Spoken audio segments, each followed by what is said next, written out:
Morning, everybody. Beautiful morning again. Getting colder. Walking and talking with Ruby. Say hi, Ruby. I got a note in the comments about the conversation versus demand generation versus manufacturing demand.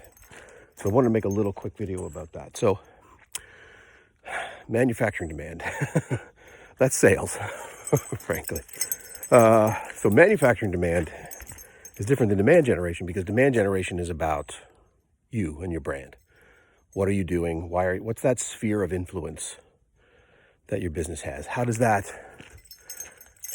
work that you're doing become so attractive, so interesting, so valuable to your target customers that they can't help but be around you? The work that you do, how you're showcasing that work, where you're showcasing that work, all of that. And so the tactical outputs from that become, quote unquote marketing, but also like trade show work. Is the CEO on a podium at an important trade show? Are you talking to customers about these things at scale and not phoning it in? I go back to the conversation I talk about marketing that's being phoned in. Like, are you doing what's necessary to be part of your customer's world and vice versa, frankly? That's this conversation of manufacturing demand. And it will take many different forms for many different businesses, but this is why this is so important. We have to continue to talk about this. Manufacturing demand is really being good at sales for people who are on the fence, let's call it. Lots of your prospects are going to be on the fence, but how do you get better outcomes for them by being really good as a salesperson? Like, how do you get them to understand? Again, I go back to this conversation about the purchase journey, the buyer's journey. Where are they in that? If they just found you at some level, however they found you, they're not ready to become a prospect necessarily. Sometimes they are. But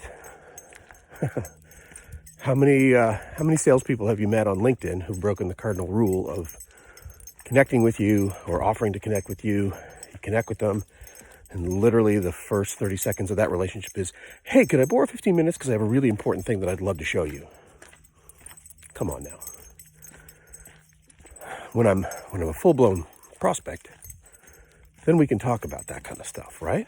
But I'm not. You're just introducing me. So let's build something here, right? Manufacturing demand is getting to know where I am in that purchase journey naturally. And if you decide that you want to cold outreach me, fair. Tons of businesses are doing that. But they're using their salespeople as cannon fodder. If we just talk to enough people, we'll happen to stumble upon that one person who's all ready to buy. Amazing. That never happens. So how do we collectively look at this from a different lens, which is how do we become attractive to certain people for whom we have a really good relationship? We can build that quickly. How do we get them into this conversation, making them feel like, this is somebody we should have a relationship with? And then how do we make sure that relationship is then pushed gently and nicely along that purchase journey to the point where we can have a really strong conversation about what we do, why we're here, what the price is, how much quality we have, whatever that looks like. And then the salesperson's job and all of that is to manufacture that demand, because maybe they don't have budget this year. Maybe I need to talk to 17 people within the organization, all of that. Well, a good salesperson knows how to help manufacture that demand by pushing those conversations. Like, let's not let the prospect just saunter off into the horizon. Let's manufacture the work that has to go for them to buy. Again, sometimes they don't know how to buy. What are you going to do? How are you going to be there for them in that environment?